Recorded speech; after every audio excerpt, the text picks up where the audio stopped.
اسی طرح ہم اگر اپنے پنجاب کی بات کریں تو پنجاب آدھا ان کے پاس گیا، آدھا ہمارے پاس آیا، اور لوگ خاندان یہ کہ الگ ہو گئے، کچھ لوگ وہاں رہ گئے، کچھ لوگ یہاں آ گئے۔ اور ہم اگر ابھی موجودہ صورتحال دیکھیں جو ملک میں سیاسی افراتفری پھیلائی گئی ہے، تو اس میں کیا یہ ہم قربانیوں کو ضائع نہیں کر رہے اپنے آپ کے خیال میں؟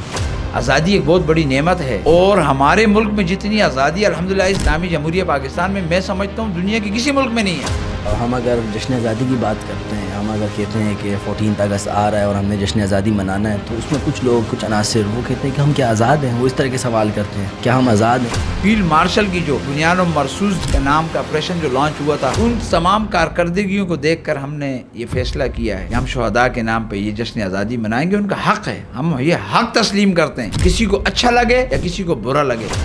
اسی طرح ابھی کی جو صورتحال ہم دیکھیں آزاد کشمیر میں، تو اس میں بھی یہی کچھ چل رہا ہے جو وہاں چلا۔ تو 71 میں تو بنگلہ دیش ہم سے الگ کر دیا گیا ہے، آپ اس کو اندرونی سازش کہہ لیں، بیرونی سازش کہہ لیں، تو یہ نہیں خیال کہ یہ ہماری شارک کو بھی ہم سے الگ ہونے کی باتیں کر رہے ہیں۔ ترکی، سعودی عرب اور پاکستان کا جو دفاعی معاہدہ ہوا ہے، اس میں کیا کردار، سبحان اللہ، خوبصورت کردار فیلڈ مارشل صاحب نے ادا کیا ہے، پرائم منسٹر صاحب نے ادا کیا ہے۔ تو یہ ایسے کردار والی شخصیت شب و روز جو اپنی نیند، اپنی توانائی خرچ کر رہی ہے، تو اپنی ذات کے لیے تو نہیں کر رہی۔ تو محسن نقوی صاحب، ان کا بیان بھی یقیناً آپ نے بھی دیکھا ہوگا، سنا ہوگا کہ نظام کولیپس کر چکا ہے۔ تو اگر یہ نظام کولیپس کر چکا ہے تو وہ بھی تو اس نظام کی، اس حکومت کا حصہ ہیں۔ جب ایک دفعہ بارش ہوتی ہے نا، جو روڈوں کی تصویریں ڈالتے ہیں فیس بک کے اوپر، فلانا روڈ تعمیر ہو گیا، فلانا روڈ تعمیر ہو گیا، فلانے گڈروں کی تصویریں بناتے ہیں، افسوس کی بات ہے۔ امریکہ اور ایران اور اسرائیل وار اگر ہم دیکھیں تو وہ تو ایک عالمی بحران قسم کا بننے جا رہا تھا، لیکن فیلڈ مارشل سید حافظ عاصم منیر صاحب کی جو قیادت ہے، اس میں کس طرح امن قائم ہوا پورے عالم نے دیکھا۔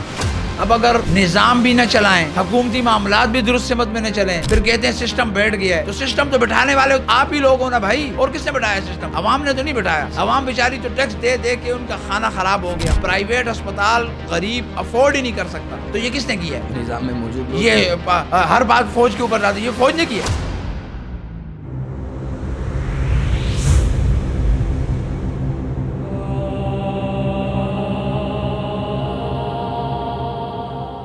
بسم اللہ الرحمن الرحیم۔ ناظرین، میں ہوں عبداللہ حماد اور آپ دیکھ رہے ہیں الخیر اسٹوڈیو۔ ماہ اگست 79واں جشن آزادی ہے، اور جشن آزادی کی مناسبت سے آج ہمارے پاس اسٹوڈیو میں موجود ہے صدر یکجہتی کونسل صوبہ سندھ علامہ سجاد تونلی صاحب۔ ہم علامہ صاحب سے تھوڑا سا ملک پاکستان کے آزاد ہونے سے پہلے کی جو باتیں ہیں، جو نقشہ ہے وہ دیکھیں گے، پھر ابھی جو موجودہ ملکی صورتحال ہے اس کو دیکھیں گے، اور آزادی کی مناسبت سے ان کی تنظیم کیا کرنے جا رہی ہے، اور اسی طرح ملک پاکستان میں رہنے والے لوگوں کے کیا کیا کرنے کے کام ہے جشن آزادی کی مناسبت سے، اس حوالے سے علامہ صاحب سے جاننے کی کوشش کریں گے۔ علامہ صاحب، سب سے پہلے تو آپ کو خوش آمدید الخیر اسٹوڈیو میں۔ میں جشن آزادی کے حوالے سے ہم یہاں پر بیٹھے ہوئے ہیں، تو میں کوشش کروں گا کہ ہم جو ہوں ملک پاکستان کو آزاد ہونے سے جو پہلے کے معاملات ہیں، جو پہلے کی باتیں ہیں، اس کو جاننے کی کوشش کروں۔ ہم اگر ابھی سوشل میڈیا پر، ڈیجیٹل میڈیا پر جب دیکھیں کہ قائد اعظم محمد علی جناح رحمۃ اللہ علیہ کے بیانیے کو، نظریے کو، اور گاندھی کے یا اس کے جو ساتھ کے نہرو وغیرہ تھے اس کے دیکھیں تو یہ بات کہی جاتی ہے کہ محمد علی جناح جو تھے وہ ایک مسلم آزاد ریاست کی بات کرتے تھے، جبکہ گاندھی جو تھے وہ بات کرتے تھے کہ مسلمان، ہندو یا جو بھی ہیں، ان سب کی الگ ایک ریاست ہونی چاہیے، انگریز حکومت نہیں ہونی چاہیے۔ تو آپ کیا سمجھتے ہیں کہ ان میں کتنی صداقت ہے اور کیا بات ہے یہ؟ بسم اللہ الرحمن الرحیم، الحمدللہ رب العالمین، اللہم صلی علی سیدنا و مولانا محمد و علی آل سیدنا و مولانا محمد وبارک وسلم وصلی علیہ۔ سب سے پہلے تو میں آپ کا شکریہ ادا کرتا ہوں کہ آپ نے اس اہم موضوع پر ہمیں موقع فراہم کیا۔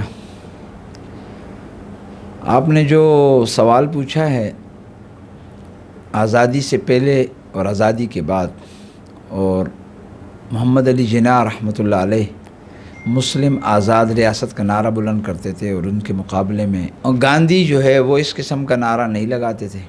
یہ ایک فضا میں اور ماحول میں آواز ہے۔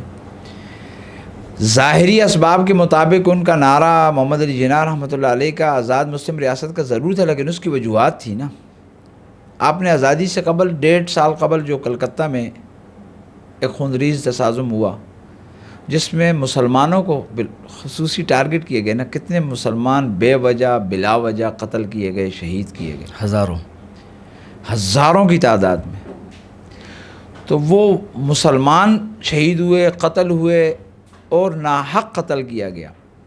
ان کا ظاہری نعرہ تو یہی تھا اس وقت کے حالات کو دیکھ کر. لیکن یہ ملک جو بنا ہے تو اس کے اندر محمد علی جناح رحمۃ اللہ علیہ نے جو حقوق، جو ہمارا آئین اور دستور ہے، اس کے اندر جو حقوق مسلم کے ہیں وہی حقوق پاکستانی کرسچن کمیونٹی کے بھی ہیں، پاکستانی ہندو کمیونٹی کے بھی ہیں، ایسے ہی پاکستانی سکھ کمیونٹی کے بھی ہیں. تمام کو وہی حقوق آزادی کے ساتھ حاصل ہیں. جو شناختی کارڈ میرے پاس ہے بطور مسلم وہی ان حضرات کے پاس ہے. جو آئین اور قانون مجھے فالو کرنا ہے وہ انہی کو فالو کرنا ہے. جو مجھے سہولیات میسر ہیں وہ انہیں میسر ہیں. ایسے ہی ہے. اس ملک کے اندر اس آزادی کے بعد جو وطن بنا ہے اس کے اندر آزادی کس چیز کا نام ہے؟ مساجد مسلمانوں کی ماشاءاللہ آباد ہیں، پاکستانی ہندو بھائیوں کے مندر آباد ہیں، آسانی کے ساتھ عبادت ہو رہی ہے. پاکستانی کمیونٹی کے کرسچن بھائیوں کے چرچ آزاد ہیں، اپنی عبادت آزادی کے ماحول میں کر رہے ہیں. اسی طرح پاکستانی سکھ بھائیوں کے گردوارے آزادی کے ماحول میں اپنے عبادت خانے اپنے مذہب کے مطابق کر رہے ہیں. ریاست ان کو سپورٹ بھی کرتی ہے، ان کو تحفظ بھی فراہم کرتی ہے، اور ریاست کی عوام بھی ان کے ساتھ شانہ بشانہ ہے، اور ایک دوسرے کے غمی خوشی میں ہم شریک ہوتے ہیں، تہواروں میں ہم شریک ہوتے ہیں.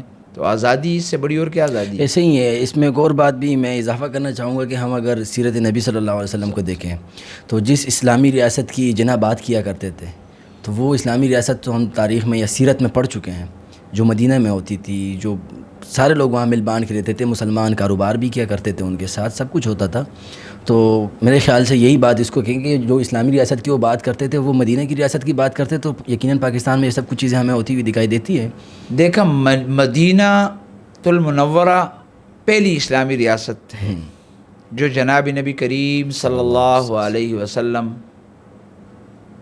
کے دور میں معرض وجود میں آئی، اور حضور علیہ السلام نے بنفس نفیس خود یہودیوں کے ہاں آنا جانا ہوا کہ نہیں ہوا ہے. ان کے گھر وہ کھانا کھایا نہیں گئے دعوت پہ گئے. خطوط معاہدے ہوئے کہ نہیں، خطوط ایک دوسرے کو لکھے گئے کہ نہیں. تو اسلام تو ان چیزوں سے ممانعت کا حکم نہیں دیتا. مذہب اپنی جگہ ہے، شریعت اسلام کو فالو کرنا میں بطور مسلمان مجھے ذمہ داری ہے. میں اپنا مذہب اپنا مسلک دوسرے مذاہب والوں پہ مسلط نہیں کر سکتا، نہ اس کا اختیار مجھے شریعت دیتی ہے، نہ مجھے میرا اسلامی جمہوریہ پاکستان دیتا ہے. مدینہ المنورہ کے بعد جو دوسری اسلامی اگر ریاست کوئی بنی ہے مدینہ طیبہ کے بعد تو وہ اسلامی جمہوریہ پاکستان ہے الحمدللہ. بے شک ایسا ہی ہے. علامہ صاحب ہم نا جشن آزادی کی مناسبت سے بیٹھے ہوئے اور ملک پاکستان کے یقیناً آزاد ہونے کی باتیں کریں گے، یا آزاد ہونے سے پہلے کے جو اشکالات ہیں لوگوں کے ذہنوں میں اس پہ بات کریں گے.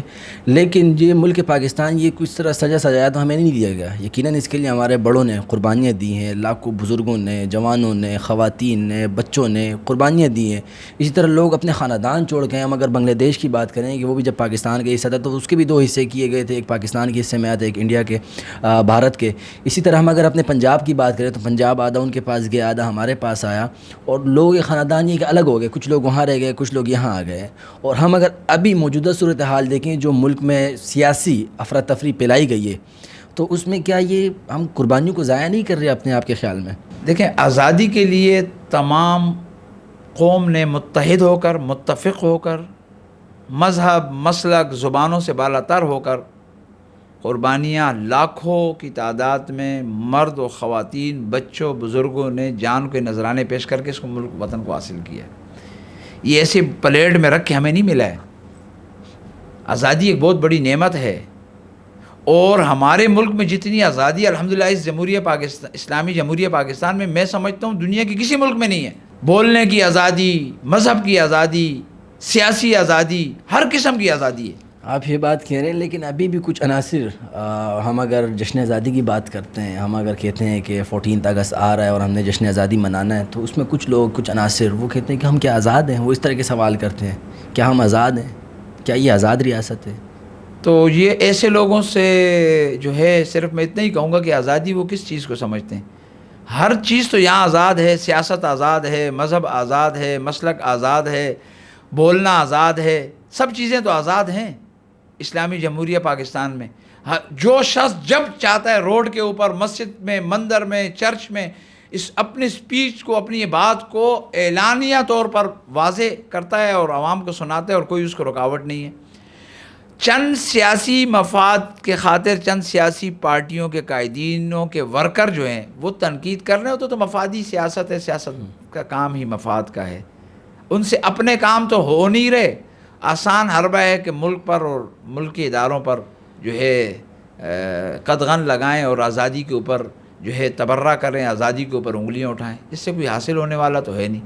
علامہ صاحب، جس طرح آپ نے بھی کہا نا کہ چند سیاسی، تو یہ سیاسی 2024 چل رہا ہے اور سیاسی گرما گرمی ہم بھی دیکھ رہے ہیں، لیکن جو چیزیں ہم نے تاریخ کے صفحوں میں پڑھی ہیں وہ یہ ہے کہ 1971 یہی سیاسی افراتفری، مجیب الرحمان بنگلہ دیش، بعض لوگ اسے ہیرو کہتے ہیں، لیکن ہم اگر اپنی اس پہ کہیں تو ہم تو اسے غدار سمجھتے ہیں. یہی سیاسی افراتفری جو ابھی ملک میں چل رہی ہے وہی سیاسی افراتفری تھی. تو جو بنگلہ دیش تھا وہ پاکستان سے الگ ہو کے اور ایک بنگلہ دیش ریاست بن گئی. اسی طرح ابھی کی جو صورتحال ہم دیکھیں آزاد کشمیر میں، تو اس میں بھی یہی کچھ چل رہا ہے جو وہاں چلا. تو 71 میں تو بنگلہ دیش ہم سے الگ کر دیا گیا ہے. آپ اس کو اندرونی سازش کہہ لیں، بیرونی سازش کہہ لیں، تو یہ نہیں خیال کہ یہ ہماری شہرت کو بھی ہم سے الگ ہونے کی باتیں کر رہے ہیں. اب مجیب الرحمان صاحب کے بارے میں بہت سے لوگوں کی مختلف رائے ہیں. کچھ درست سمجھتے ہیں، کچھ غلط سمجھتے ہیں. میں تو غدار کے لفظ میں نہیں جاتا. یہ اس ملک میں بہت چل گئے یہ ٹرینڈ، فلانا غدار فلانا غدار. لیکن جو اس وقت ہوا تھا، اس زمانے میں جو ملک دو لخت ہوا، آج اس کی نظیر آپ کو کشمیر میں مل رہی ہے. اسی طرح کی تحریک، اسی طرح کے کام کشمیر کے اندر ہو رہے ہیں.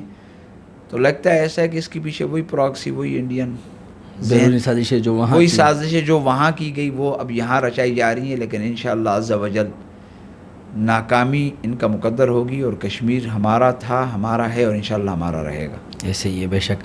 اچھا علامہ صاحب، جشن آزادی آ رہا ہے اور ہم جشن آزادی کے پروگرامات بھی دیکھ رہے ہیں، اور ہم نے اس سے پہلے بھی جشن آزادی دیکھی ہیں. ہم نے بلکہ بچپن سے جب آٹے کی لئی بناتے تھے اور جنڈیا گھر میں لگاتے تھے، وہ اب سے ہی 14 اگست منا رہے ہیں، دیکھ رہے ہیں یہ ساری چیزیں. لیکن اس سال جو ایک منفرد چیز دیکھنے کو مل رہی ہے وہ یہ ہے کہ اس 14 اگست کو شہدائے پاکستان کے ساتھ منسوب کیا جا رہا ہے.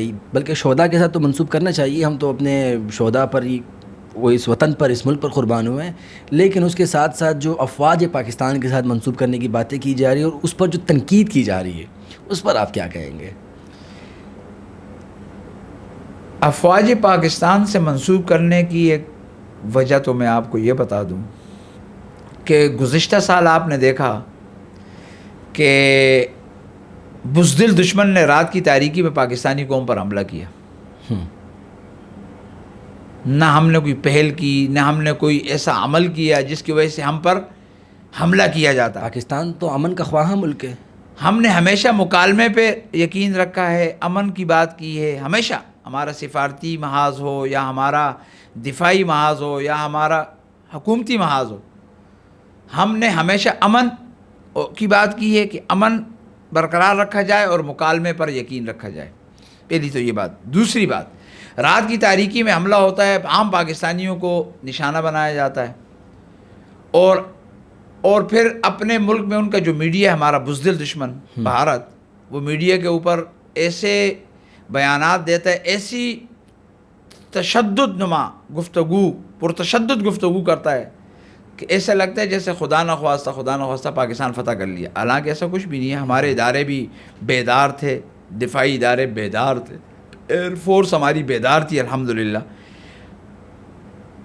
باہمی حکومتی مشاورت کے بعد ایک بہترین جواب دیا گیا. اب وہ جواب دیا موجودہ chief of defence field marshal حافظ سید عاصم منیر صاحب کی قیادت میں اور ایئر فورس کے چیف صاحب کی قیادت میں، جو ایئر فورس نے دشمن کے ملک میں اندر جا کر ان کے پھر طیارے گرائے اور زمین بوس ہوئے. وہ طیارے جن کے اوپر ان کو بڑا فخر تھا، ایسے ہی ہے، اور بڑا فخر تھا، اور کروڑوں روپے، کروڑوں ڈالروں کے وہ طیارے تھے، اور وہ زمین بوس کی. اور ہمارے پائلٹوں کو اللہ نے ایسی کامیابی دی کہ ان کے ملک میں کارروائی کر کے واپس آئے. ہم نے پہل نہیں کی، پہل انہوں نے ہم نے ان کی پہل کا جواب دیا کہ ہم بیدار ہیں. ہمیں کوئی یہ نہیں کہہ سکتا کہ ہم نے دہشت گردی کی ہے یا ہم جو ہے امن کے خواہاں نہیں. ہم پر حملہ کیا رات کی تاریکی میں، ہم نے اپنا دفاع، ہماری ذمہ داری تھی، ہماری قوم عوام کی آواز تھی. دفاعی اداروں کو مخاطب کر کے عوام، علماء، طلباء، ڈاکٹر، وکیل سب روڈوں پر آ گئے سوشل میڈیا پہ کہ جواب دو، جواب دو. اپنے ملک کے لیے اپنے اداروں کو اور حکومت کو مسئلہ کھڑا ہو گیا کہ اب اگر جواب نہیں دیں گے تو قوم کو کیا جواب دیں گے. ایسے ہی ہیں. اس میں بلکہ ایک اور بات میں یہ کہنا چاہوں گا کہ انہوں نے ایک بزدلانہ کارروائی کرتے ہوئے مساجد کو ٹارگٹ کیا، مدارس کو ٹارگٹ کیا، لیکن ہماری جو بہادر افواج ہے انہوں نے ان کی فوجی تنصیبات کو نشانہ بنایا. اور اسی طرح جس رافیل پہ ان کو فخر ہوتا تھا اور جس رو پہ ان کو فخر ہوتا تھا، وہ رو بھی فیل ہو گئے اور رافیل بھی فیل ہو گئے. دوسری بات یہ ہے کہ بات کی جاتی ہے نا کہ پاکستان از ٹیررسٹ، تو یہ بات نہیں ہے، بلکہ Pakistan is a victim of terrorism. Pakistan دہشت گردی کا بیچارہ وکٹم ہے نا ملک پاکستان. لیکن جو دوسری بات آپ نے کی کہ پاکستان ہمیشہ امن کا خواہاں ملک رہا ہے، لیکن جب ہمارے صبر کو آزماؤ گے تو پھر اس کے بعد اس طرح کا جواب یقیناً ملے گا. آپ نے ایک بات کی، میں کہوں گا کہ اس کے بعد اور بھی بہت ساری چیزیں ہم اگر دیکھیں، امریکہ اور ایران اور اسرائیل وار اگر ہم دیکھیں تو وہ تو ایک عالمی بحران قسم کا بننے جا رہا تھا. لیکن فیلڈ مارشل سید حافظ عاصم منیر صاحب کی جو قیادت ہے اس میں کس طرح امن قائم ہوا پورے عالم نے دیکھا. اور ابھی گزشتہ دن جو معاہدہ ہوا، میں چاہوں گا کہ آپ اس پر بھی کچھ بات کریں. پہلی بات تو یہ کہ وہ جو شہداء افواج پاکستان کے نام سے جشن آزادی کچھ بات رہ گئی. ہمارے اس وقت بلوچستان میں روزانہ کی بنیاد پر افواج پاکستان کے جوان جان کے نذرانے دے رہے ہیں. ایسے ہی پولیس کے جوان جان کے نذرانے دے رہے ہیں، ایف سی کے جوان جان کے نذرانے دے رہے ہیں. کے پی کے حالات دیکھ لیں، بارڈروں پر ہمارے افواج پاکستان کے جوان جان کے نذرانے دے رہے ہیں. ہم سمجھتے ہیں کہ ان کے شہیدوں کے نام سے یہ جشن آزادی 79واں منسوب کرنا، یہ حق تو ہم پورا نہیں کر رہے. یہ میرا ذاتی رائے ہے، کوئی اس کو پسند کرے نہ کرے.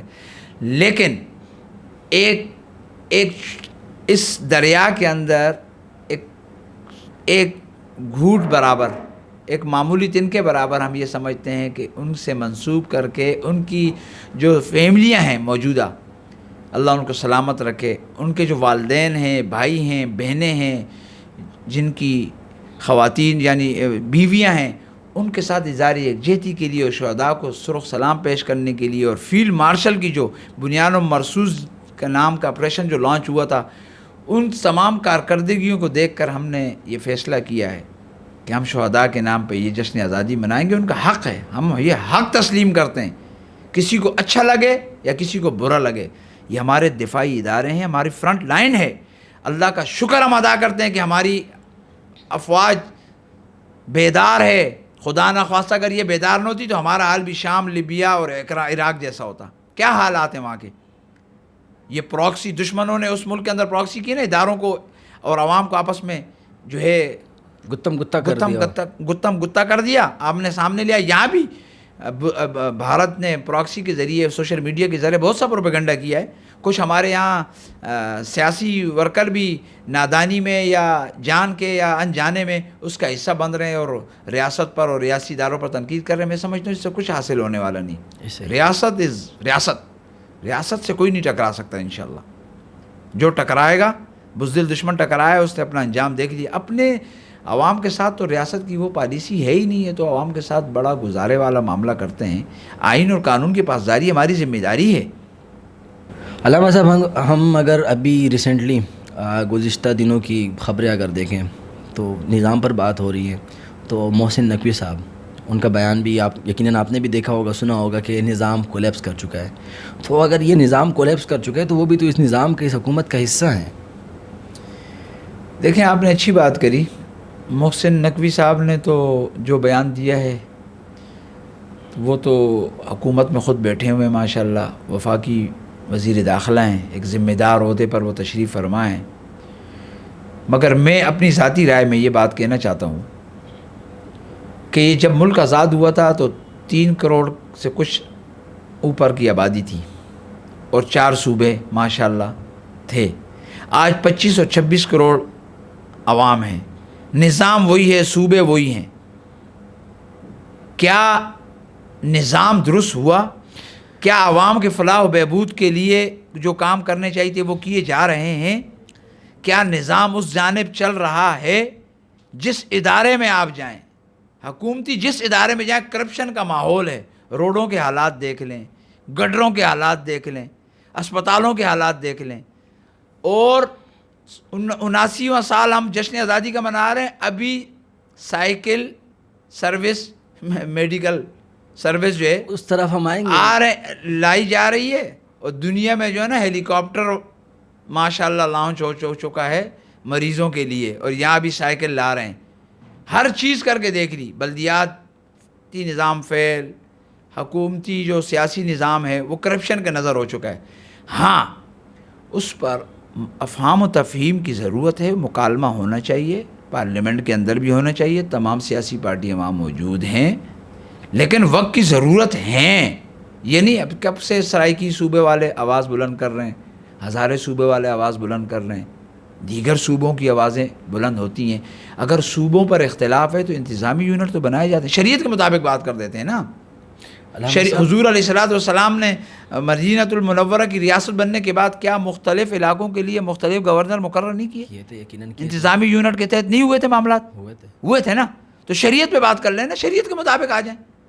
کہتے ہیں کہ چلو جی یہ تو جمہوری نظام کو نقصان ہو رہا ہے، تو اسلامی جمہوریہ پاکستان ہے، ہم تو شریعت کو فالو کریں گے. شریعت اس کی اجازت دیتی ہے. رسول اللہ صلی اللہ علیہ وسلم مبارک نے یہ عمل کر کے دکھلایا ہے، مختلف علاقوں میں مختلف گورنر بنائے ہیں. تو ہمیں بنانے میں کیا پریشانی ہے؟ علامہ صاحب بالکل بنائے تھے، لیکن ہم اگر جمعۃ الوداع کو دیکھیں تو اس میں جو ہم نے پڑھا بھی ہے اور یقیناً پڑھتے ہوئے بھی آ رہے ہیں کہ کسی عربی کو اجمی پر اور کسی اجمی کو عربی پر فوقیت نہیں حاصل. لسانیت کا مطلب وہ کر دیا گیا رہا ہے. اور اس طرح گورے پہ کالے پر اور کالے کو گورے پر. تو آپ نے بات کی کہ صوبہ ہزارہ اور صوبہ سرائیکستان، تو یہ تو لسانیت پر بات ہو رہی ہے. لسانیت پہ آپ کا نہیں خیال کہ مثال جب پاکستان بنا تو 3 کروڑ 20 لاکھ کی آبادی تھی، ابھی تقریباً 25 کروڑ تک کی آبادی پہنچ چکی ہے. صوبے بننے چاہیے، یقیناً بننے چاہیے، لیکن لسانیت کو فروغ دیتے ہوئے نہیں، ایک سسٹم کے تحت ہونے چاہیے. میں یہ تو نہیں کہہ رہا ہوں کہ جو میں نے کہا ویسے ہی بننے چاہیے، زبان کے نام پہ بننے چاہیے. میں نے یہ کہا کہ ضرورت ہیں، اس پر مشاورت ہو سکتی ہے. لسانیت کا رنگ نہ دیں، ملکی سطح کا کوئی نام رکھ دیں، یا اگر صوبوں پر اختلاف آ رہا ہے تو انتظامی یونٹ دیکھیں. ضرورت ہماری ہے، اس کے بغیر کوئی چارہ نہیں ہے. انتظامی یونٹ ہونے چاہیے مشاورت کے ساتھ. اب اگر نظام بھی نہ چلائیں، حکومتی معاملات بھی درست سمت میں نہ چلیں، پھر کہتے ہیں سسٹم بیٹھ گیا ہے، تو سسٹم تو بٹھانے والے آپ ہی لوگ ہو نا بھائی. اور کس نے بٹھایا سسٹم؟ عوام نے تو نہیں بٹھایا. عوام بیچاری تو ٹیکس دے دے کے ان کا کھانا خراب ہو گیا. پیٹرول کہاں پہنچ گیا ہے، مہنگائی کہاں پہنچ گئی ہے. اسپتالوں میں غریب کو کوئی پوچھتا نہیں ہے. سرکاری اسپتالوں کا پرسان حال نہیں ہے. پرائیویٹ اسپتال غریب افورڈ ہی نہیں کر سکتا. تو یہ کس نے کیا ہے؟ جو نظام میں موجود لوگ. یہ ہر بات فوج کے اوپر لاتے، یہ فوج نے کیا ہے. خدا کا خوف کریں، معاملات صحیح کریں، حکومتی نظام کرپشن کو ختم کریں، اور عوامی نمائندے عوام کی خدمت کریں جس طرح کے دوسری باہر کے ممالک کر رہے ہیں. اور ان کے مطابق نہ کریں، ان کی نکالی کر لیں. روڈوں کو صحیح کر دیں، گٹروں کو صحیح کر دیں. بجلی کا کوئی حال نہیں، 18 20 گھنٹے بجلی جاری ہے. جب معاملات کم ہوں گے، ایک اتنا بڑا صوبہ ہے اس میں انتظامی یونٹ بنیں گے تو نظام بھی چینج ہوگا، بیوروکریسی الگ ہوگی، پولیس کا نظام الگ ہوگا، کرائم میں کمی آئے گی، مشکلات میں کمی آئیں گی، کیونکہ کام کرنے والے بڑھ جائیں گے نا، اضافہ ہوگا نا. علامہ صاحب کام کرنے والے تو ابھی بھی موجود ہیں، لیکن کام نہیں کرتے. یہی تو مسئلہ ہے نا، یہی تو رونا ہے. جب کام ابھی ایک صوبہ اتنا کروڑوں کا صوبہ ہے تو ہو سکتا ہے یہ اشکال کیا جا سکتا ہے کہ یار اتنے معاملات ہیں تو ایک بندہ کیسے دیکھے گا. اب انتظامی یونٹ اگر مختلف ہو جائیں، ڈویژن سطح پہ ہو جائیں، ضلعی سے جس طرح بھی افہام تفہیم کے ساتھ مناسب ہو، تو اس سے یہ ہوگا کہ وہ ذمہ داری بڑھ جائے گی اور عوام کم ہو جائے گی. یعنی ایک مثال کے طور پہ ایک ڈویژن کا انتظامی یونٹ بنتا ہے مثال کے طور پہ، یا 1.5 ڈویژن کا، 2 ڈویژنوں کا، تو اس کا ایک میئر آتا ہے، تو کم عوام ہے نا اس کو میسر ہو رہی ہے. وہ اگر اچھا کام کرے گا تو فوری نظر آئے گا. علامہ صاحب کرپشن بھی واضح اور صاف نظر آئے گی، ہر چیز پر نظر ہوگی.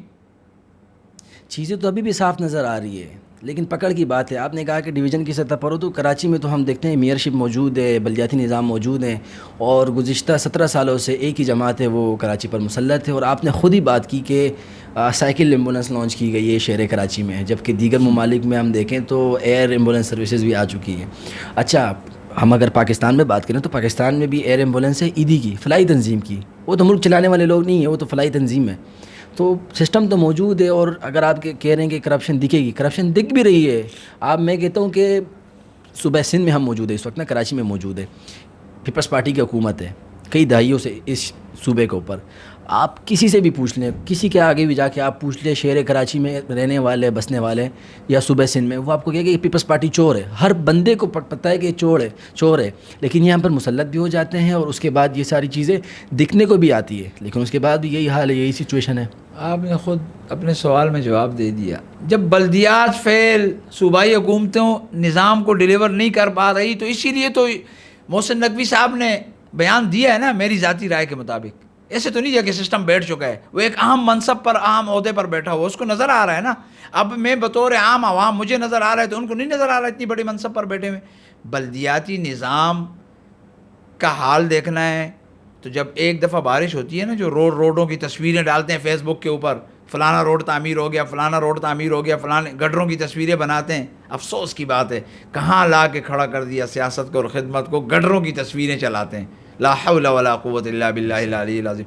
گڈروں میں کرپشن، روڈ میں کرپشن. اس کرپشن کی کلی کب کھلتی ہے؟ جب ہلکی سی بارش ہوتی ہے تو وہ روڈ ٹوٹ پھوٹ ہو جاتے ہیں اور گڈر خستہ حال ہو جاتا ہے، اور پھر کہتے ہیں ہم پر تنقید ہو رہی ہے. تو بھائی کام اچھا کرو گے تو تنقید نہیں ہوگی.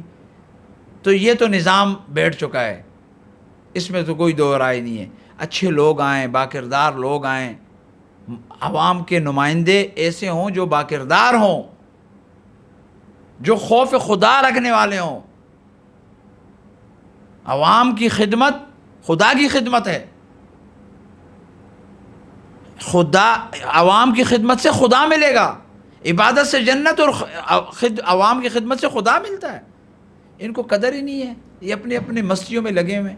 کوئی حال عوام کا کوئی پرسان حال نہیں ہے، بجلی ہے نہیں، روڈوں کے اوپر بسیں خستہ حالی کے اندر ہیں. دنیا کے اندر آپ جائیں، اے سی بسیں حکومت فراہم کرتی ہے.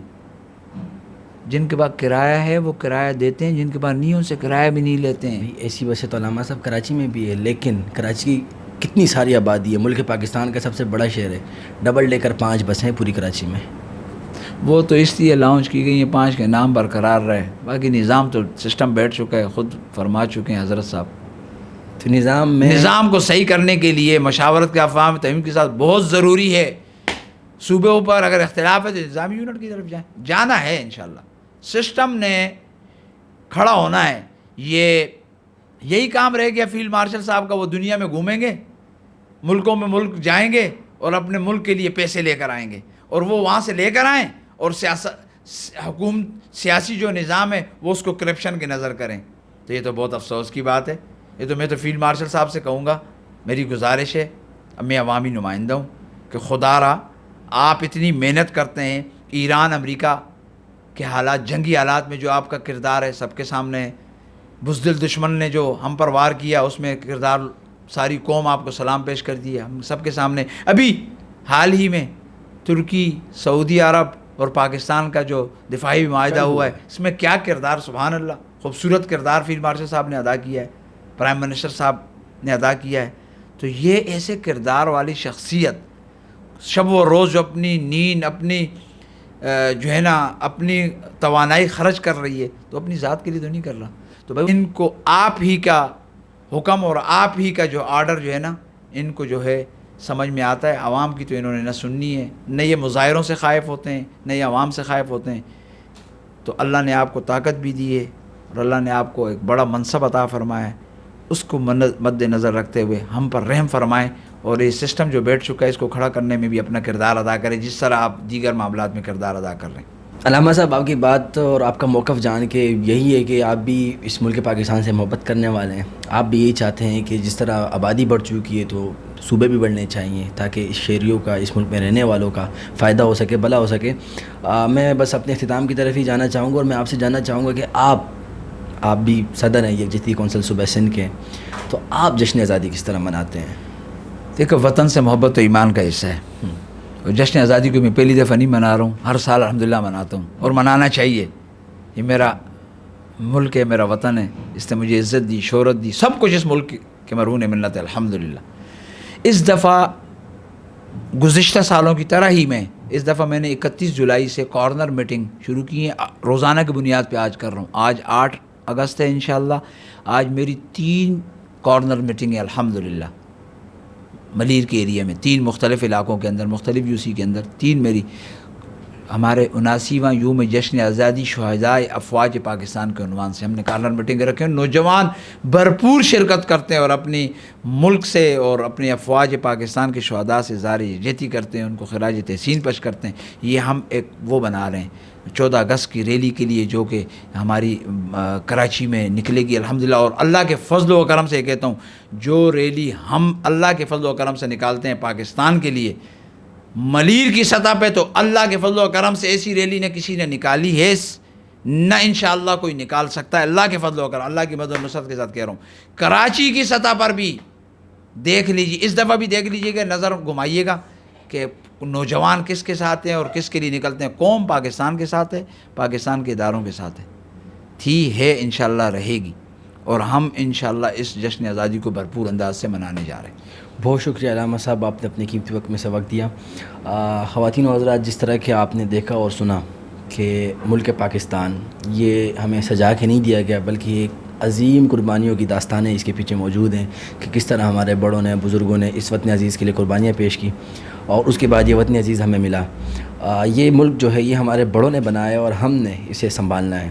اگر آپ کو ہماری یہ پوڈ کاسٹ پسند آئی ہے تو اس پوڈ کاسٹ کو لائک کریں, کمنٹ کریں اور اپنے دوستوں کے ساتھ شیئر کریں. بہت شکریہ.